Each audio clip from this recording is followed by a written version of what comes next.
Hello. Hey guys. This is Fluffy. You can see she is spoiled rotten. We did it to her, me and my family, spoiled her rotten. She loves to be rubbed on her chest and on her belly. Fluffy is almost 3, so she's still a baby. She's a toddler. And all actually she should be a what they call a rehabilitation dog or something like that, because she loved to sit in people's lap and just allow people to just rub her chest and rub her stomach. So anyway, today is day 2 of my 2-day water fast. And to be honest, so when I come online, I like to be honest about what happened the previous day, which was day 1. I fell off, y'all. I ate something yesterday. It wasn't a lot, but I did eat something.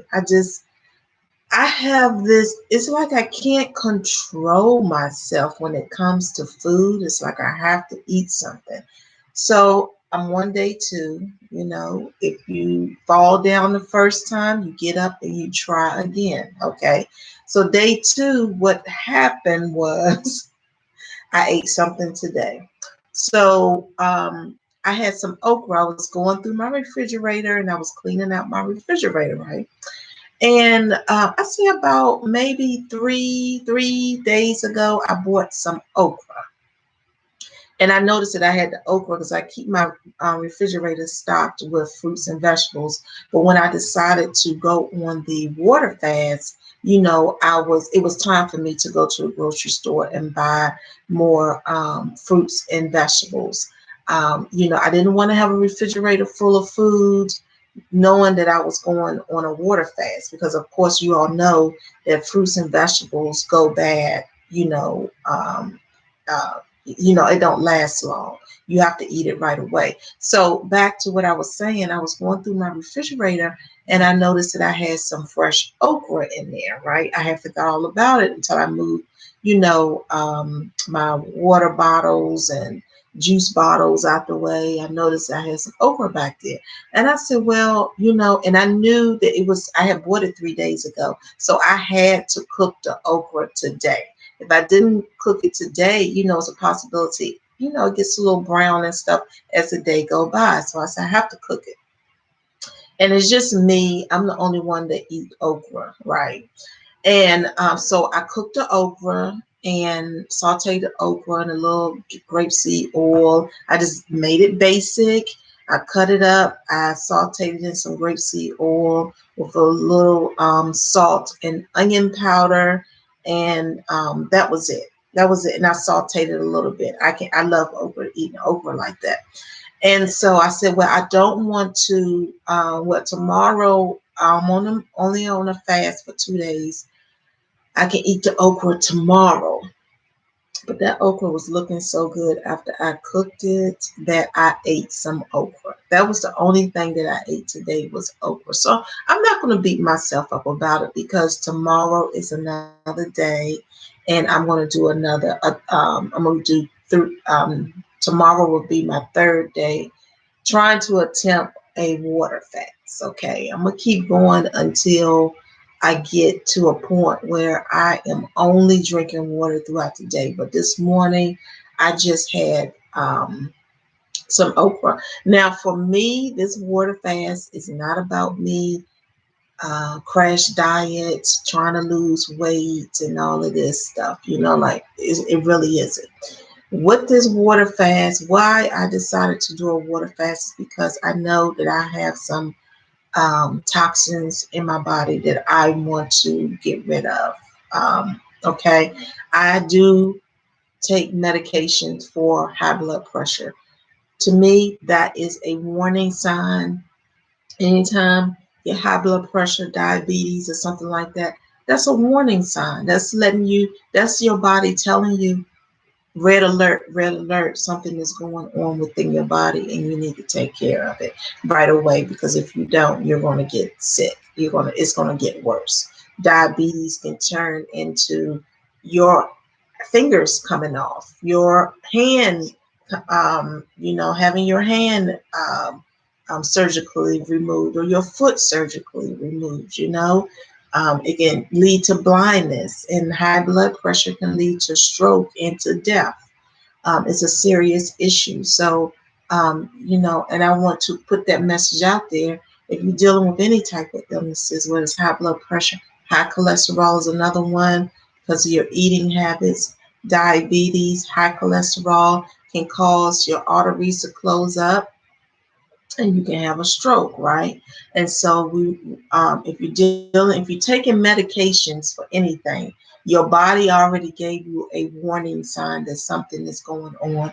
So you may want to just stop eating. Just stop it. Just stop eating and allow your body to heal itself. Okay, allow your body to heal itself.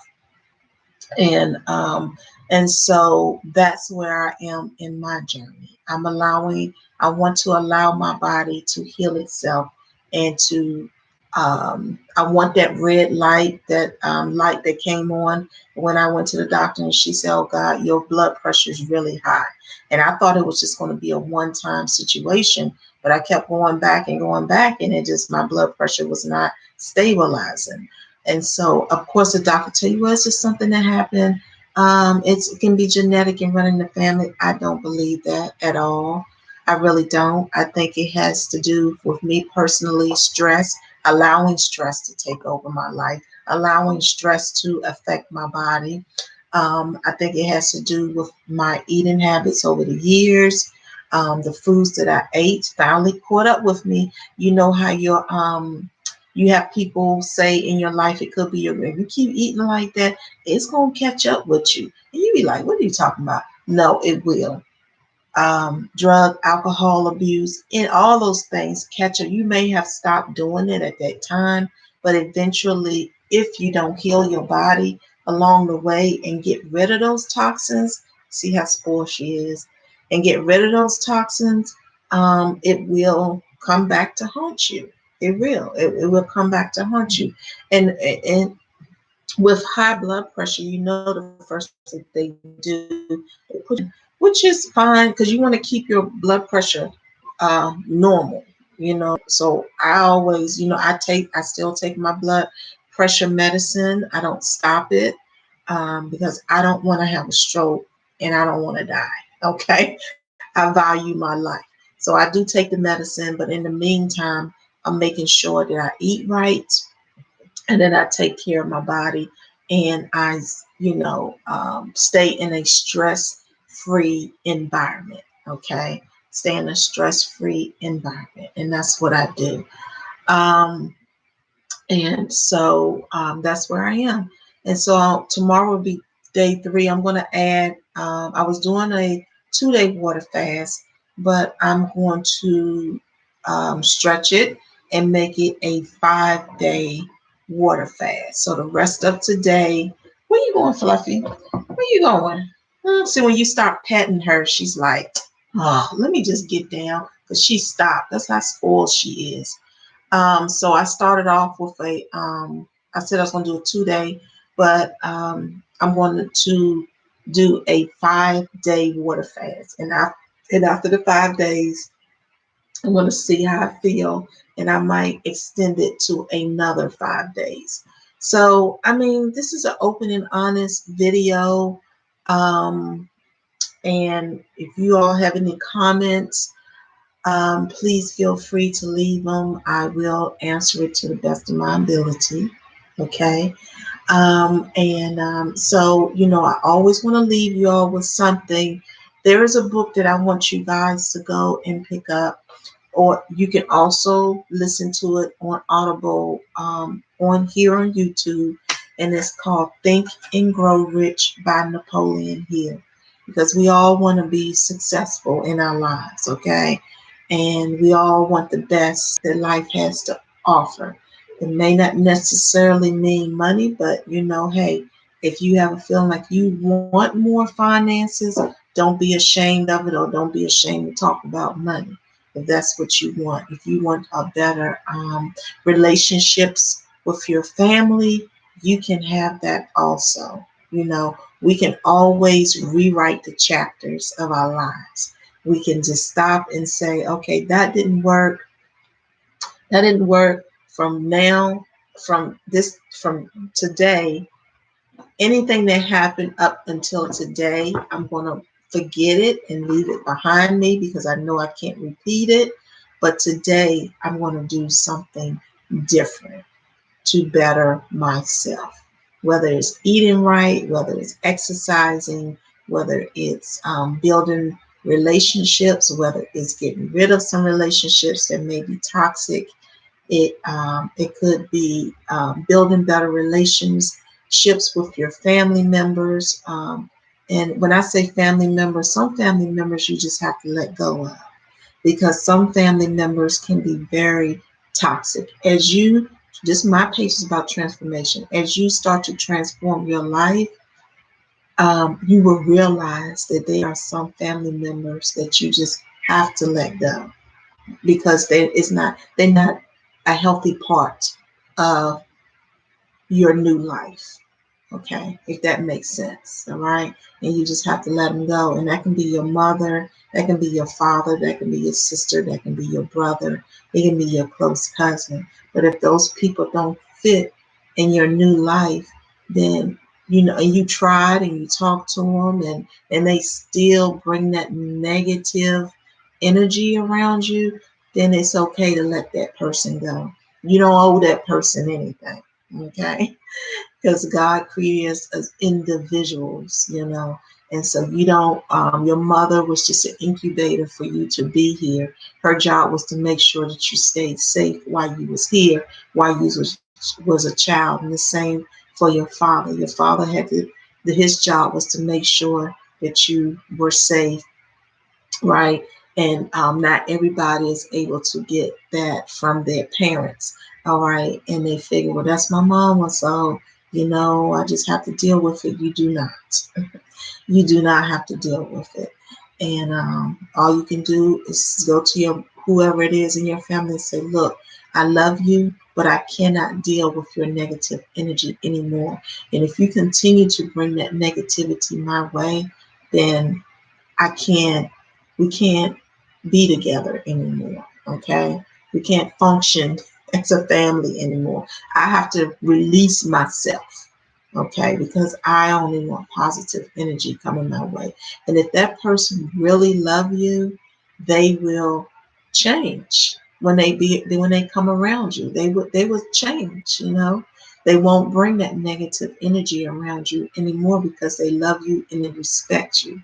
So just think about that, and think about um, getting the book Think and Grow Rich by Napoleon Hill, or listen to it on YouTube. All right, guys. So stay healthy and stay positive. And like I always say, if nobody ever told you that they love you today, I love you. Okay, I love you. And then, so what I want you to do is, because I told you that I love you, and I don't even know you, but I love you. I love you because you took the time to watch this video. So that means we connected, right?